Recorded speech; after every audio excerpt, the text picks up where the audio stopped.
everyone. What was that? I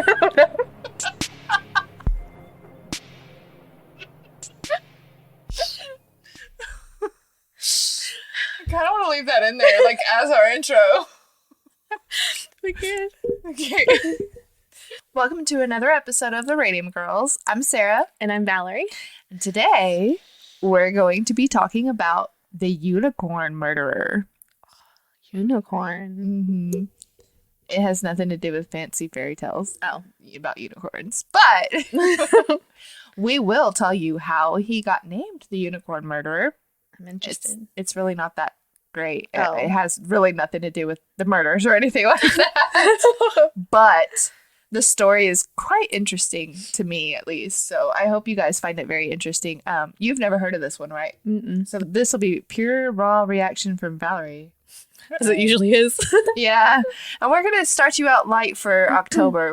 We're gonna tip our toes into some of these dark stories with this one. So let's just get right into it. Okay. I keep there's something I keep wanting to say and I keep forgetting it. Oh yeah. I'm sorry you guys, before we get into today's episode, I just want to shout out I'm wearing Panic at the Disco sweatshirt. Well, it's not a sweatshirt. Long sleeve shirt. Because Val and I got to go see them live and it was like the most incredible show ever. It was amazing. It was so amazing. I cried amazing. like 6 times. Oh, she did. She did. It's just Brendan Urie. Like, if you've never heard of Panic at the Disco, number one, have you been living under a rock? Number There's two, people in other countries. he's traveled in Europe. He's toured in Europe. I mean, Well, other than Europe. everywhere, ma'am. He's been around for, I think he said 16 years. And I was Probably. like, I thought it was longer than that, but I guess Longer? it is only 16. Girl, we ain't that old. Well, you're right. But I still was thinking like at least middle school, but this is 16 years ago would have put me in high school. Oh my God. Yeah. That made me feel so old. Yeah. Well, barely high school. But anyways, we saw him. It was amazing. It wasn't just him that was amazing. It was the entire band. Mhm. I absolutely loved how much he incorporated the entire band into the show. Like, he had both guitarists come and like they took the front stage and spotlight the cello player and the violinist whenever they did a little intro to every single song. Yeah. That was so incredible. It had pyrotech. What? Ooh. What's it called? Pyrotechnic. Pyrotech. Isn't that what I said? Pyrotechnic. Tectonics. He had flames. He had fire. He had lasers. He had confetti. It was just amazing. I just wanted to say that, and we love a good long sleeve that has something written on. I don't even know if you can see that if I'm in frame. Yeah. Yeah. We love a long sleeve that has something written on it. I had to get this shirt. Val got 2, and my card got hacked, but it was so worth it. So worth it. Absolutely. So I just wanted to say that if you're a fan of Panic at the Disco and you've never been to one of their shows and you have the opportunity to go to one of their shows, because it wasn't that expensive at all, and we had pretty good seats, take the opportunity. His voice is just incredible, and if you love his high notes on whatever listening device, it's like amplified live. It's amazing. He goes even higher. He does. He does. Like, that was the highest I've ever heard him go, and you know, I watched a video earlier where he was doing one, and I'm he like, didn't what? go as high He went higher. in live or Yeah, in the video. It was live. In the video, like, he was playing live. Gotcha. Yeah. And I was like, God damn. I know. His range, his vocal range is Yes, just, he's I think that's why I cried, because he has such a diverse vocal range. Mm-hmm. If that's the right word to use. I don't even know. Yeah, it is. I think even if you're not like a huge fan of Panic, but you should go anyway, because this was a good show. It really was. It was a really good show. Mhm. Yeah, absolutely. I would take Maddox to go see it. Yeah. Absolutely. It had some cool visuals and Yeah. stuff. Very, very cool. It was fun. Anyways, enough of all that hype stuff. I just had to shout it out because, you know, it was just, I may be a huge reggae person, but Panic has a place in my heart forever. Anyways, let's get into the story. Let's get into it. Ira Einhorn was born in Philadelphia in 1940 to a middle-class Jewish family, and he later studied and taught at the University of Pennsylvania. Throughout the 1960s, Einhorn became a leading voice in the counterculture movement and has been referred to as Philadelphia's answer to Abby Hoffman and Allen Ginsberg. The Village Voice called Einhorn indisputably Philadelphia's head hippie and the city's #1 freak. He was charismatic and influential, with a wide range of friends and associates from all walks of life. For years, it has been reported that Einhorn was one of the founders of Earth Day. That narrative has been in the public consciousness for decades, due in part to a famous photo of Einhorn on stage at the podium at the first Earth Day event in Philadelphia on April 22nd, 1970. Before you go on, so it said the Village Voice, I'm assuming it's like some sort of tabloid or something. Oh. Huh? It's a TV show. No, I'm pretty sure it's like a tabloid or something, like a newspaper or something. Okay. But they call him like the head hippie and #1 freak. So it's not in here where we'll be reading. I just wanted to let you guys know. So whenever I was doing the research on this, it was said that he lived up to the persona of a hippie as far as never taking baths or showers and never using deodorant. Very unkempt. They said that he was just kind of like, he had this smell, this very loud smell about him, and never, like, he had a pretty big beard. We'll post pictures of him as the story goes, but he had this like big beard and kept it unkempt. And it was also reported that he would have his girlfriends groom his beard, like brush it and stuff. Oh, what about? Yeah. Ew. Yeah. Yeah. I mean, it was the 60s. I guess. Yeah. He must have been good looking or something. He. Dude, I walked by someone in Walmart the other day. He was standing there like squatting down, getting some shit for like 5 minutes. And I was like, I need to get like above him. Yeah. So I was like standing there, but he was there for like forever. And then his butt crack was out, and I was like, I'm leaving. Oh my god. I'm leaving this aisle. And he smelled terrible. So I went to go get something else, and I came back. And you could still smell it, and no one was on the aisle, and he was still smelling it. Oh, gross! I know, it was like nasty. There's been plenty of massages where I've held my breath. Oh no! Like I learned to hold my breath for an hour. Oh my god! It's horrible. Ew. I mean, I'm just like, you gotta touch them with your bare hands. Sarah. I will say I have touched some. Did you like nasty? Oh no! But like after you wash your hand, you're like, is it still there? Now, okay, so I have washed my hands profusely in tons of soap and then hand sanitized and then smelled my hands to make sure they were clean. Yes, I have done that. And you're like, I can still smell it. No, it's not. No, I've never still smelled it. Okay, good. No, I would probably throw up if I did still smell it on my hands. But you have to keep in mind, I had to wash my whole forearm too. Oh my god! Like up to my elbows because I use my forearms and stuff. So I'm literally in there like taking a bath, girl. I didn't even think about stinky poop. And like, you know how, like, I know this is gross, I'm telling on myself, but my skin beat it up that one time. You were massaging my back a little bit. It's because your dead skin cells and stuff, like, I've had it, oh my gosh, I've had it so bad where somebody's dead skin cells were coming off like that, like so bad. I had to sweep them off before I could keep massaging. Like, it was so bad. Like, I know mine was probably bad because I know you. So. Yeah, it's one thing. And that's a stranger's beads. It would turn gray, like, as I was doing it. And I'm like, what is it? At first, it took me a while to realize what it was because I thought it was a cream. But it was dirt.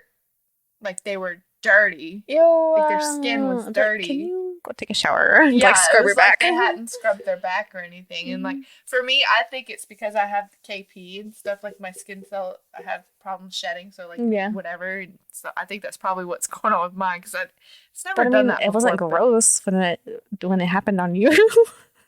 But a stranger? Yeah, it's been gross. I've massaged, well, actually, I didn't fucking touch her feet. I did it through the sheet. But she had Walmart feet.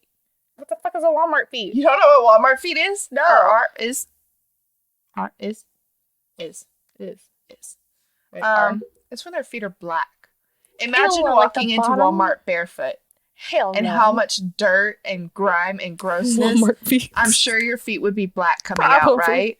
Yeah, that's what it was. Ew. Her feet were black.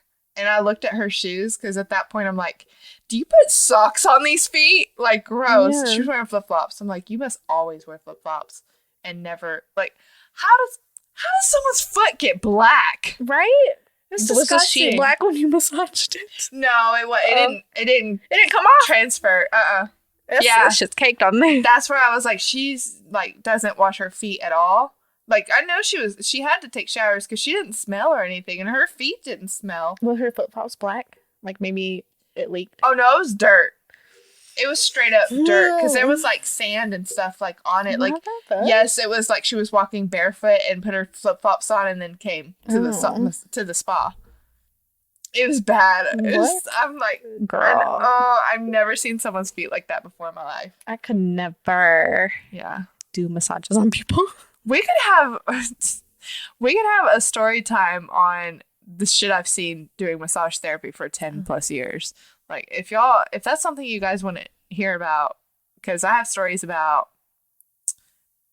many men asking for happy endings.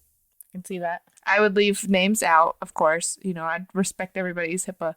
But if y'all are interested, or the different types of stuff I've seen like that, we can have a story time. Let us know down below in the comments. If you're solely listening to our podcast, then head over to our YouTube page, drop it down there, or let us know through Facebook. Yeah, I couldn't do anything with like touching people. People nasty. Mm-hmm. I can safely say and proudly say that whenever I, like, my second or third day of massage, I think it was our third day, we started massaging each other. The first 2 days was like instruction and going over everything. But our third day was the actual day that we started massaging each other. That was the first day I realized I had to touch people. Like, made my down payment for massage school, bought all the materials, didn't even know what a massage was at this point. Went to go to massage school, and then 3 days in, find out that you gotta touch people. I'm like, I gotta touch these randos. I knew that you could make good money in massage, so I wanted to do it because I wanted to make good money. Had no idea I was gonna be like touching people. It was funny. Like, what did I do? Like, I should have known or looked into this. Did you see him? Ew. So he wasn't attractive. He got better with age. I think he got better with age. He's not cute still, but he got better with age. Someone out there will love him. Anyway. I don't know.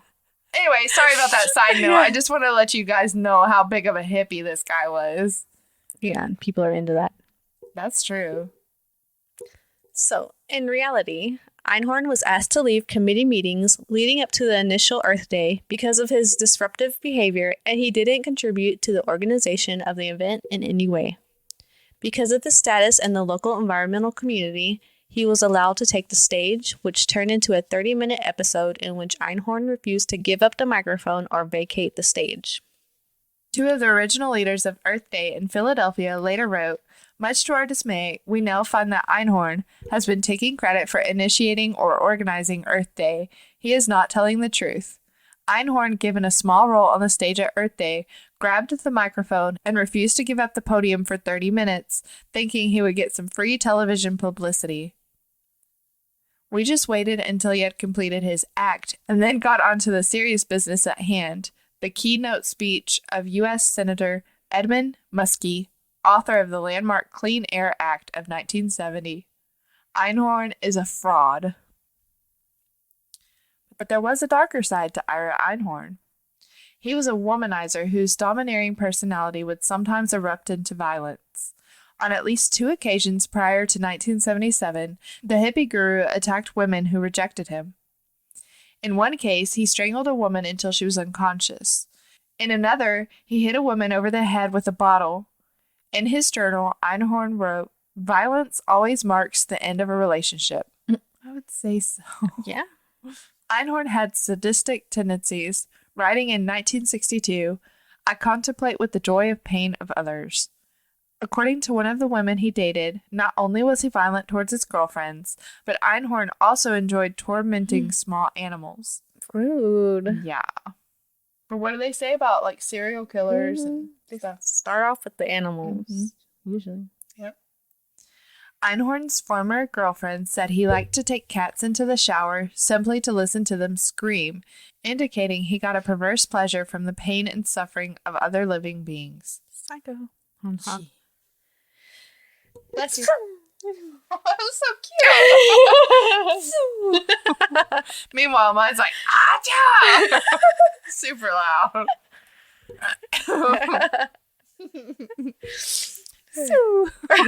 So cute. I hope you caught that on audio. Oh, man. Perhaps Einhorn best summed up his own attitudes towards women and animals when he wrote, "Beauty and innocence must be violated, for they can't be possessed." The fuck? Yeah. The hell is that supposed to mean? Well, he can't possess them, so He's gonna violate them. yeah. The fuck? Yeah. By 1977, Einhorn had been in a relationship with a 30-year-old woman from Texas named Holly Maddox for 5 years.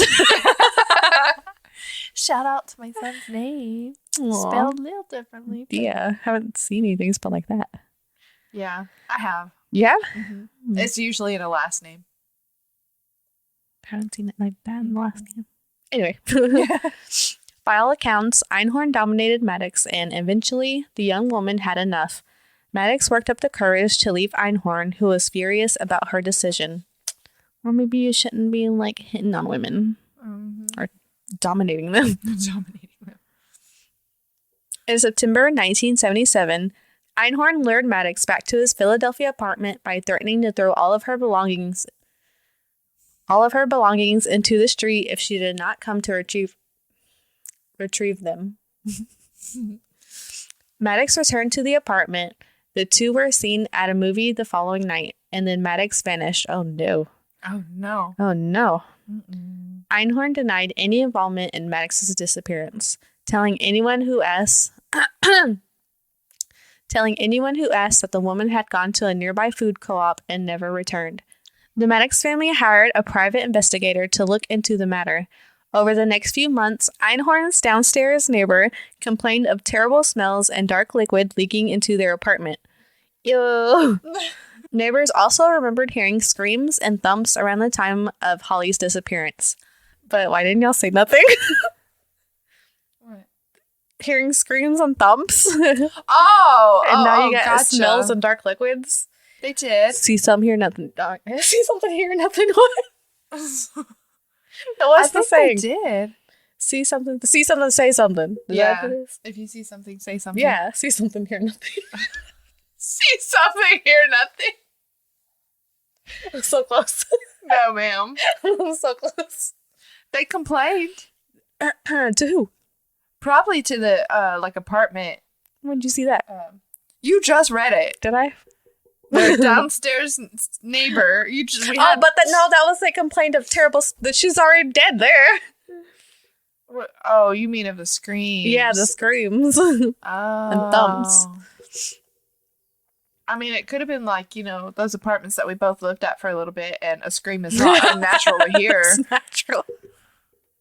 Screams and gunshots. Man. I mean, I saw a guy passed out from drugs there. Oh Police, my God.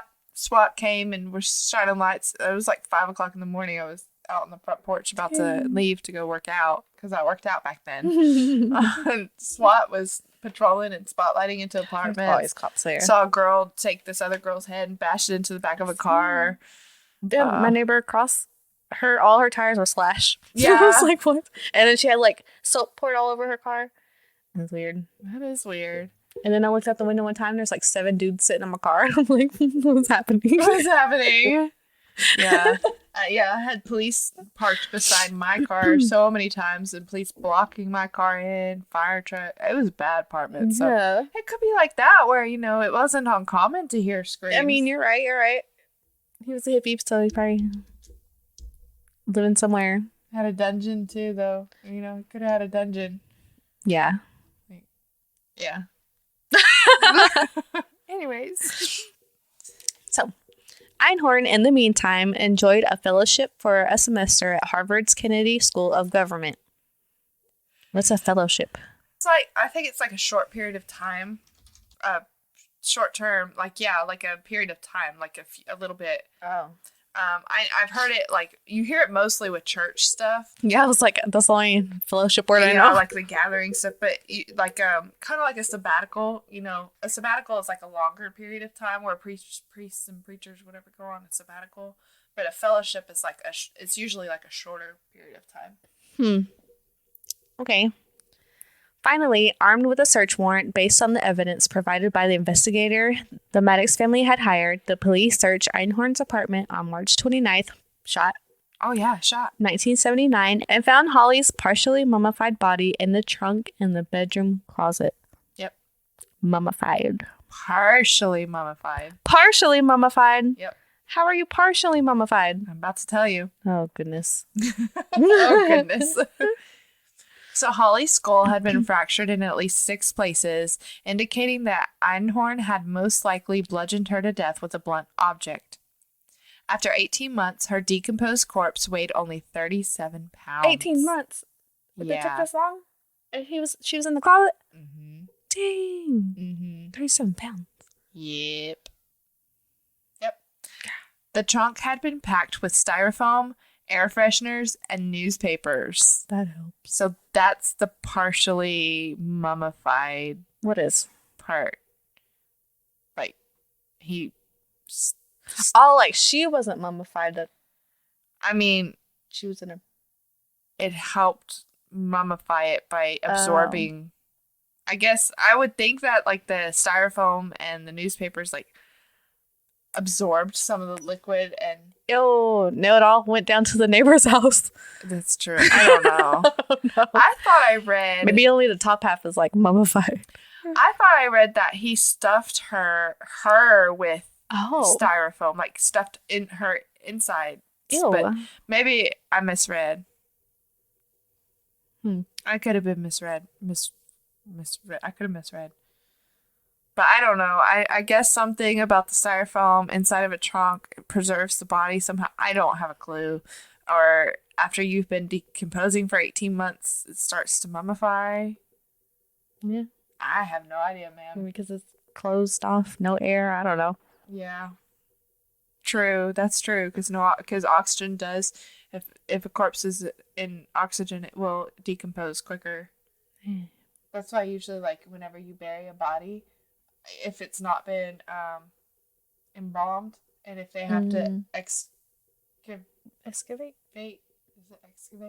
they have to excavate the grave, that's how they can, like, still see the body and get more evidence off of it, is because it's buried and no oxygen to the got to it or whatever. It preserves it longer. Preservatives. Yeah. We know about thems. Do we? Well, food. Oh yeah. I was like, do we? Yeah.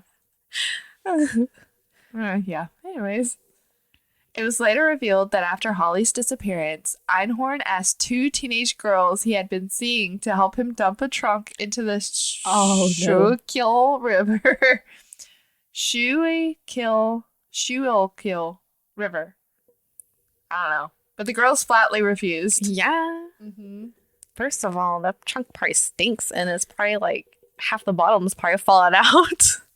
And it's leaking. Second of all, he's been seeing teenage girls. What? Did it say that? Or he asked 2 He teenage had been seeing. He asked 2 teenage girls. Ew. Yeah. How old is he? Did you say? I don't even think you said. He's in his 20s at least, because he was born in 1940 and this happened in the 60s. Oh, okay. So he's in his 20s. Yeah, I don't think we ever say his age. We didn't get his actual birth date. I mean, I could. I just didn't. It's fine. Yeah. It's fine. It can't be airtight if it's leaking. So how's it mummified? I mean, it's... but even just the tiniest crack, liquid could leak through, but less oxygen You think so? Gets to. I don't know. I don't know science. I don't know science either. Philadelphia police arrested Ira Einhorn, and his bail was set at $40,000. At his bail hearing, respected community members took to the stand in his defense, arguing that he wasn't capable of committing such a ghastly crime. Y'all can't be doing that. I know.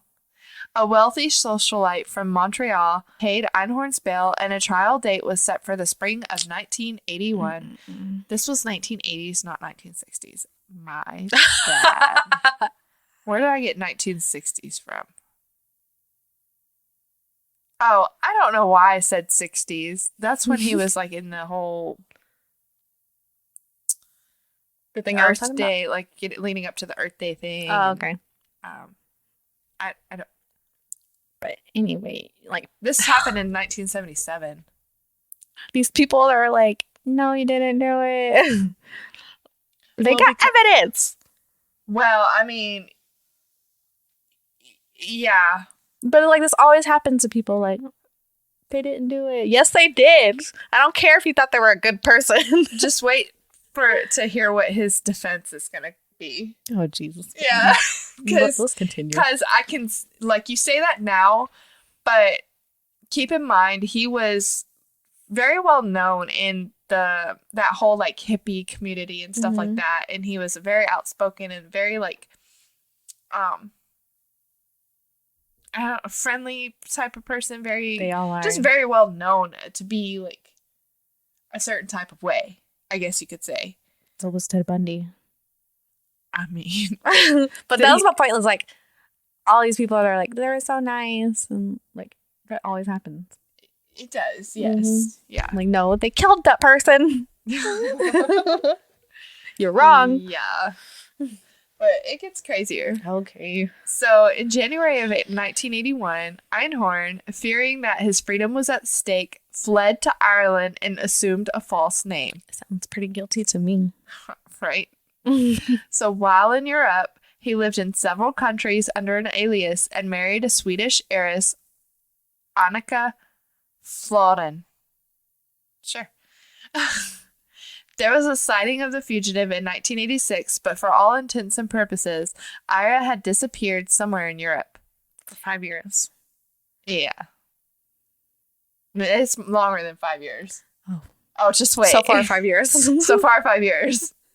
In 1993, Philadelphia's district attorney decided to try Einhorn for murder in absentia, which means like in absence. Like they're not there. I mean, it's part of the word. You can hear absentia. I ain't never heard of absentia. I mean, I've never heard of that either. But like they're going to try them even though he's not there. In his absence. In his absence. Einhorn's attorney argued that Holly's body had been planted in his client's apartment. It took a jury only 2 hours to find Einhorn guilty, and the judge handed down a life sentence. You can't tell me for 18 months it was placed there. And he didn't know. Yeah. Like, enough to be like, hey, there's something smelling in my closet. Yeah, let me find out what's in this trunk, you know. Oh my gosh, let me call authorities. Somebody put a body here. And you try to get 2 girls to move it. Yeah. Okay. Yeah. You lying. Oh, yeah. Just wait. The years dragged on, and it appeared to the anguish of the Maddox family that Einhorn would never be found and justice would never be served. But some investigators never gave up, including the Philadelphia District Attorney's fugitive and extradition chief, Richard D. Benedetto. I kind of like it. D. Benedetto. D. Benedetto. Oh. D. Benedetto. No. Nope. D. Benedetto. Be sure. I like it. Who hunted Einhorn doggedly for 16 years. I think that's a doggedly. Good job, Al. Doggedly. Like, it was doggedly. Man, I wish you would have read that. That would have been a good laugh. Damn. It's doggedly. De Benedetto's persistence paid off, and in June 1997... Take a shot!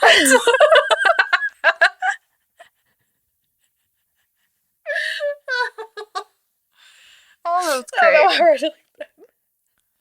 That was just great. Yes, take a shot. Yes. Birthday month. Birthday month. Einhorn was arrested in the countryside in southwest France, living in a farmhouse under the name of Eugene Malin with a Swedish wife. I almost said Swedish fish. Oh my god. I can't today. Oh, I can't deal with today. No. His French neighbors believed he was a writer. The hunt for Ira Einhorn was over, but the extradition process back to the United States would prove to be long and difficult. Although Einhorn had not been sentenced to death in absentia in 1993, his lawyers argued that he would face the death penalty if he were extradited to the United States. Yeah. Legal proceedings dragged on for several years until Einhorn was finally sent back to the U.S. in July 2001. Everything takes so freaking long. Oh, yeah. Yeah. It was the first time in 20 years he had been on American soil. Dang, 20 years? Yeah. How old is he now? Like 40-something? He's been on the run for 20 years. God. And they known where he's been. So at this point, he was born in 1940. So he's like 60 years old. Oh my gosh. Yeah. No longer able to hide under the assumed name while he was living a charmed life in the south of France, Einhorn now had to face the music. Finally. Yeah. God, her parents probably freaking gone. Distraught by the prospect of spending the rest of his life in prison. What? You foreshadowed. Ooh. Einhorn, who was on house arrest, tried to kill himself by slitting his throat. Yeah. Ew. Yeah, we've got a lovely picture. I don't know if it's YouTube safe. We can probably put it up. Okay. It's kind of a graphic warning. If you have an uneasy stomach, just skip through for a second. But yeah, we'll put it on the screen. 3, 2, 1. Okay, we're back. I don't know. Oh, Lord. But I like that kind of stuff. I mean, it's nasty. It is nasty. But there's like a video of him. I'm sorry, I know you're like in the middle of reading, but there's like a video of him where somebody's like interviewing him and talking to him while his neck's just slit open. You could see blood his shirt is drenched in blood. And although it looks gruesome, it was said that it wasn't that deep because he was even able to walk himself to the ambulance. It's like a flesh wound. Yeah. A gashing flesh wound. It almost looks like he tried to skin himself. Yeah, he was like filleting or something. Yes. Yeah. Ooh, it's weird. Oh God, I cannot. No. Do you know how much it hurts to like accidentally cut yourself and you're gonna do it on purpose? You're not even die. But Anyway. he's psycho. Yeah. Einhorn received treatment for his self-inflicted injuries and was extradited to the United States shortly after he was released from the hospital. Good, get him. Einhorn, now dubbed the Unicorn Killer, Einhorn means one horn in German, by the press, stood trial in Philadelphia. So that's how he got his name. That's how he got the Unicorn Killer's nickname, because his name, Einhorn, is one horn. Unicorn. Hi. Unicorn, yeah. See, so far it has absolutely nothing to do with any of his killing. Yeah. You know, and just his name. It's kind of a lame name. No. Yeah. Well, he's kind of lame, so. Yeah. He took the stand and claimed that Holly had been killed by the CIA or the KGB, a security agency in the Soviet Union, because he had discovered evidence of secret mind control experiments. Okay. Performed by the government, and her body was placed in his apartment in an effort to frame him for killing her. Yep. I told you, wait. Boy. Okay. For 18 months. Right? Okay. We know you smelled that. Yeah. Oh, man. And then, yeah, there's no way it was airproof if you could smell it, right? How did she get mummified? I'm still stuck on that. I don't know. I'd have to look that up. How was she mummified? I don't know. He insisted that the CIA or the KGB wanted to make him look like a murderer so that people wouldn't believe him when he revealed the classified information he had uncovered about covert government activities. Einhorn, who took the stand himself, came across as a profoundly egocentric and libidinous character with a history of battering girlfriends who wanted to leave him. Einhorn was a pretty avid diarist, meaning he wrote in his diary a lot.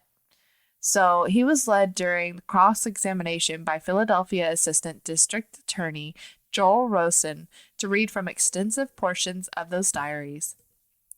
One entry, written after an evening with a girlfriend, Rita Resnick, who was in the process of dumping him, read as follows. To kill what you love seems so natural. That strangling Rita last night seems so right.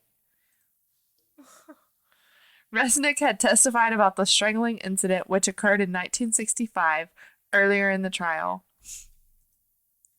Einhorn, who rarely appeared agitated, read this and other damaging diary entries in a sweet and smooth voice, addressing the jurors directly, with the voice of a patient university professor.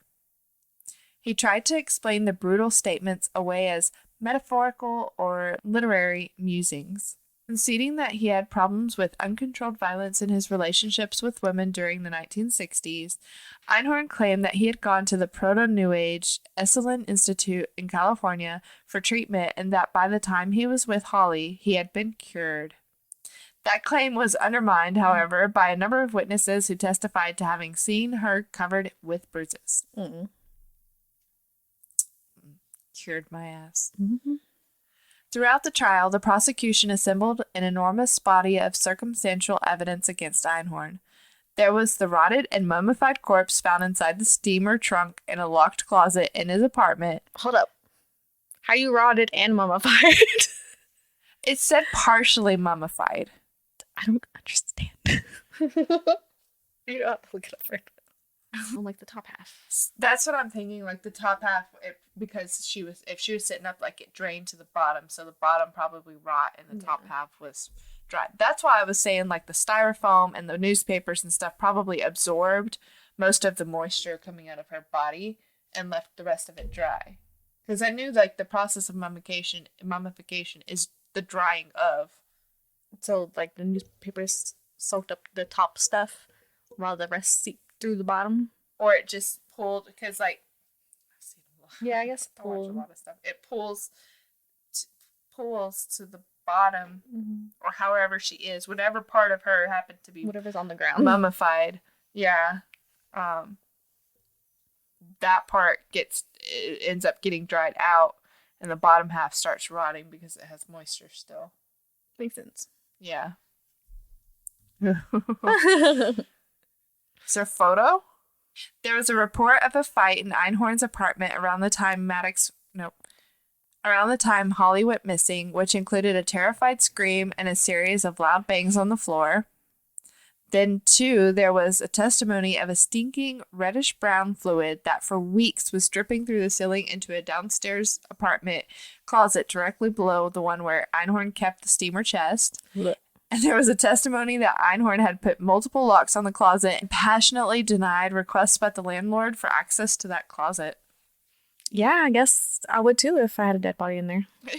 Yeah, for real. Goodness.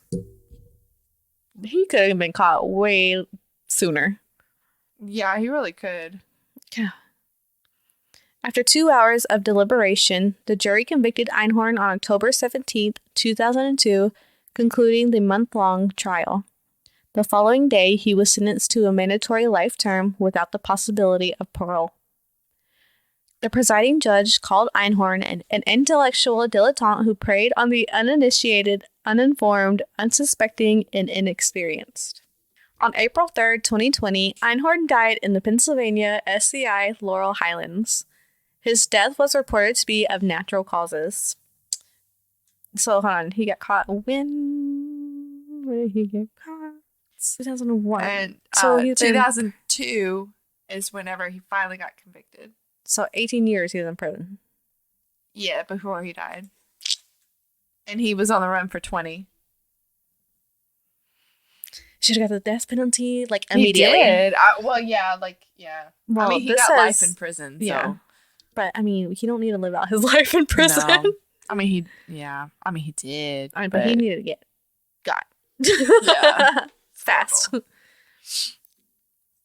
Upon learning of Einhorn's death, Holly's sister, Elizabeth Hall, told the Philadelphia Inquirer that she is glad that chapter is now closed, although Holly's memory continues to live on. She was such an earth mother, Elizabeth told the Inquirer. I am an artist now. I feel like sometimes she's looking over my shoulder at what I'm doing.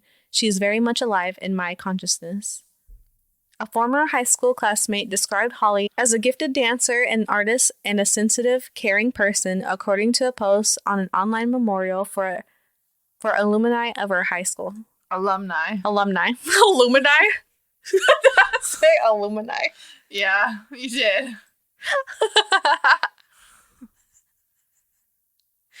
Oh, Jesus. According to a post on an online memorial for alumni of her high school. One thing that makes it difficult to describe Holly after all these years is that she was murdered. She was not finished becoming herself yet, the classmate wrote. She possessed an enormous potential. So you remember how it said she's from Texas? Yeah. Guess where she graduated? Here? No way. I clicked that link and it said Texas. I was like, what? I pulled it up.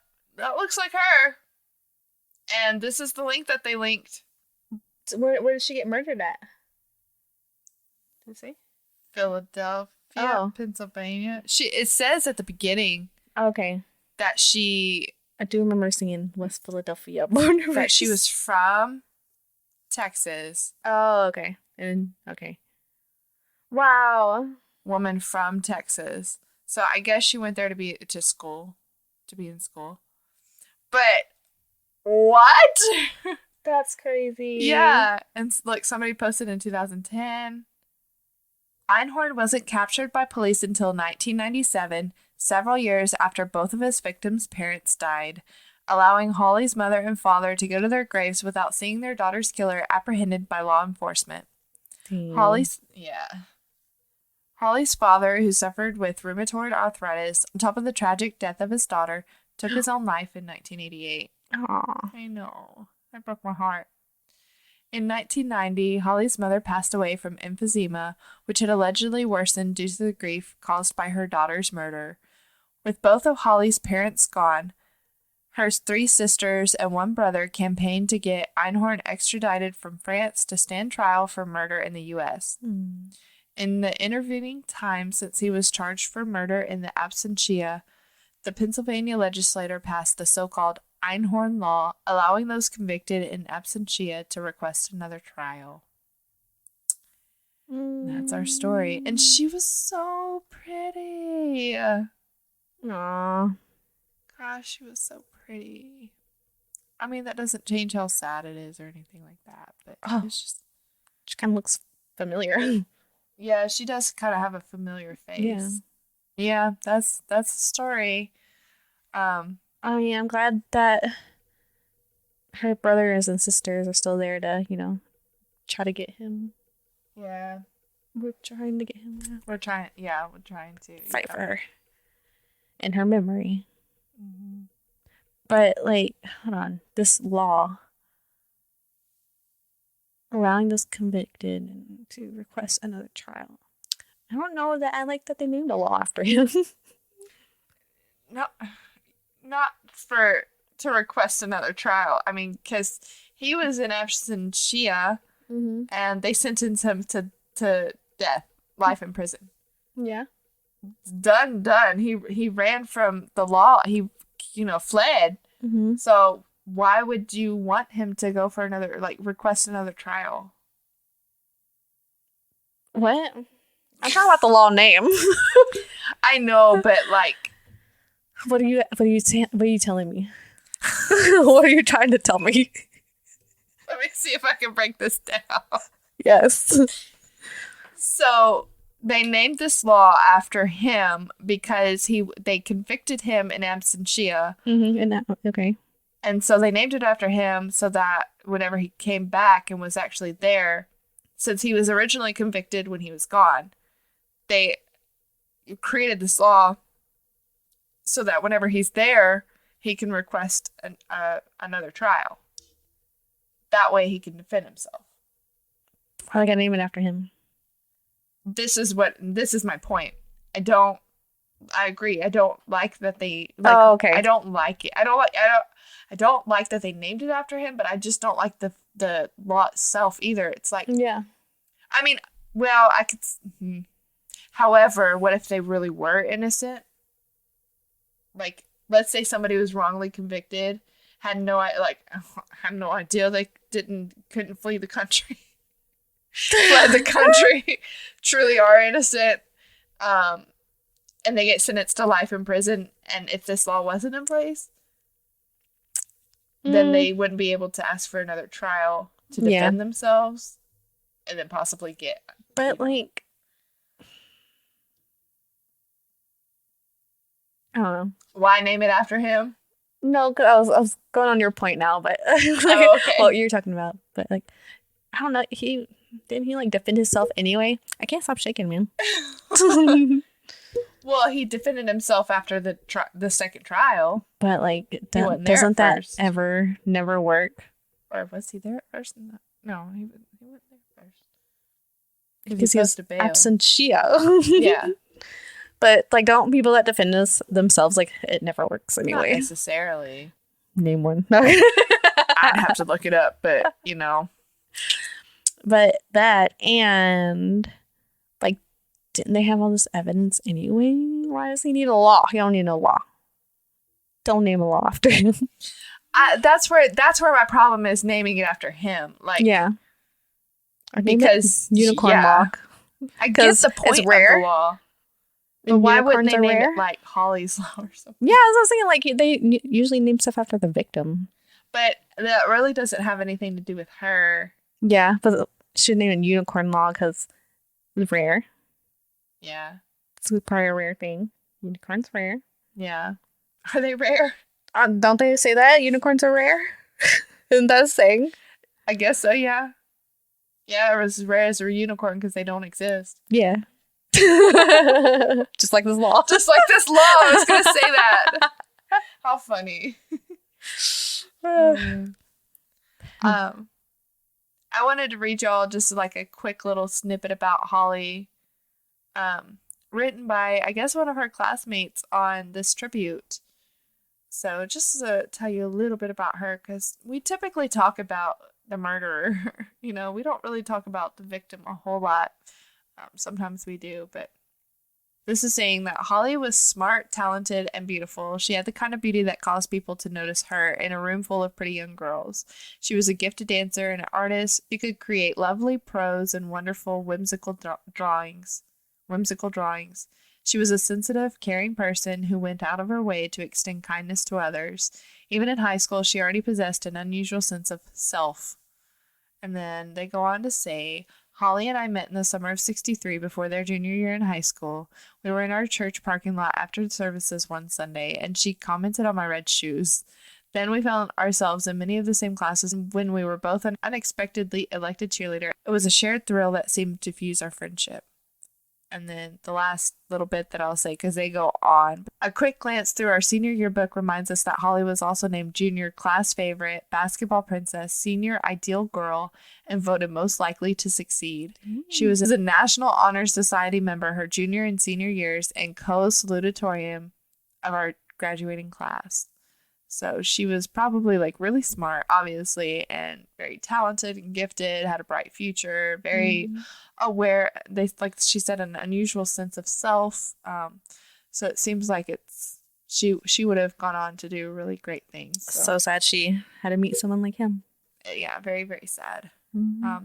And it also says that I like this little piece of information. It's about her brother and sisters. Her spirit gave them an awesome determination never to give up, and that they remain dedicated to educating people about the cycle of domestic violence and urge others to carry on this challenge in their own communities. So, yeah, definitely say that if you are struggling with domestic violence or anything like that, reach out for help. And there's tons of hotlines and stuff if you don't have anybody. If you see something, say something. If you see something, say something. Especially with abuse. Yeah. She was there 5 years with him. It's crazy. Mm-hmm. So and she finally decided to leave, and then this is what happens a lot of the time. Mm-hmm. Yeah, it's so sad. It is sad. Domestic abuse is bullshit. Yeah, it is. Now I'm all pissed. I'm all pissed. Yeah. Anyways, yeah, that's our story for today about the unicorn murderer. It's just one murder, so like I said, we're dipping your toe into our spooky season stories. Mm-hmm.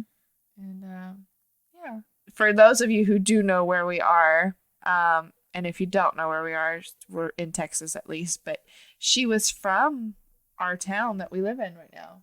Mm-hmm. So that was interesting. We had no idea until I pulled this up.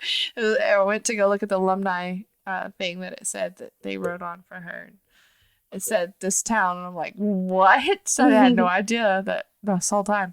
It also has her last name spelled differently on here, so I'm wondering which one's correct. This one has OX and that one has UX, but it's definitely still her because it does talk about what happened and everything. But yeah, so that's our story. So if you like this episode, give it a thumbs up and give it a like, subscribe to YouTube and all our podcasts. Give it a thumbs up and give it a like. Yeah, I don't know. On anything you're on. Thumbs up or like. Whatever it is. Just do, your job, okay? Share it. What else? I need oh god, I don't know. I can never remember. If you have any suggestions for stories that you want to hear, let us know. Yeah, we like doing stories y'all want to hear. We got some crazy stuff coming up for Halloween. Yeah, I'm so excited. Yes. So be prepared. Be prepared. Be prepared. Yes. So thanks for watching. We hope you enjoyed this episode. And as always, stay curious.